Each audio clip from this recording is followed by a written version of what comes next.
ഇന്നത്തെ അറിയിപ്പുകൾ.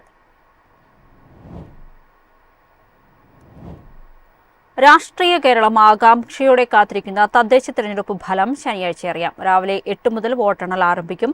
ആദ്യ ഫലസൂചനകൾ 8:30 അറിയാം. മുന്നൊരുക്കങ്ങൾ പൂർത്തിയാക്കിയതായി സംസ്ഥാന തെരഞ്ഞെടുപ്പ് കമ്മീഷൻ അറിയിച്ചു. 2 ഘട്ടമായി നടന്ന തെരഞ്ഞെടുപ്പിന്റെ വോട്ടെണ്ണൽ 244 കേന്ദ്രങ്ങളിലായി ശനിയാഴ്ച നടക്കും. ഉച്ചയ്ക്ക് മുൻപായി ഫലം ഏറെക്കുറെ പൂർണ്ണമായി അറിയാനാകും. ബ്ലോക്ക് തല കേന്ദ്രങ്ങളിൽ ബ്ലോക്ക്, ജില്ലാ പഞ്ചായത്തുകളുടെയും നഗരസഭ, കോർപ്പറേഷൻ തലങ്ങളിൽ അതത് സ്ഥാപനങ്ങളുടെയും വോട്ടെണ്ണും. ആദ്യം പോസ്റ്റൽ ബാലറ്റുകൾ എണ്ണി തുടങ്ങും. തുടർന്ന് വോട്ടിംഗ് മെഷീനിലെ വോട്ടുകൾ എണ്ണും.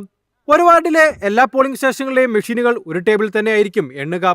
ത്രിതല പഞ്ചായത്തുകൾക്ക് ബ്ലോക്ക് പഞ്ചായത്ത് തലത്തിലും മുനിസിപ്പാലിറ്റി, കോർപ്പറേഷൻ എന്നിവയ്ക്ക് അതത് സ്ഥാപന തലത്തിലുമാണ് വോട്ടെണ്ണൽ കേന്ദ്രങ്ങൾ. സ്ഥാനാർത്ഥികളുടെയോ ഏജന്റുമാരുടെയോ സാന്നിധ്യത്തിലായിരിക്കും വോട്ടെണ്ണൽ നടക്കുക. വരണാധികാരി അനുവദിക്കുന്ന വ്യക്തികളെ മാത്രമേ വോട്ടെണ്ണൽ കേന്ദ്രത്തിൽ പ്രവേശിപ്പിക്കുകയുള്ളൂ. വോട്ടിംഗ് പൂർത്തിയാക്കിയ ശേഷം പോളിംഗ് സാധനങ്ങളും EVM-ഉം വിതരണ കേന്ദ്രങ്ങളിൽ സജ്ജമാക്കിയിട്ടുള്ള സ്ട്രോങ് റൂമുകളിലാണ് സൂക്ഷിക്കുക. News desk MyFin TV.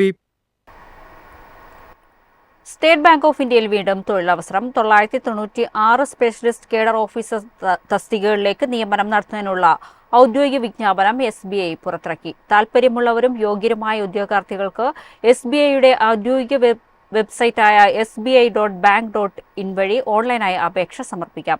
അപേക്ഷാ ഫോം സമർപ്പിക്കാനുള്ള അവസാന തീയതി ഡിസംബർ 23 വരെയാണ്.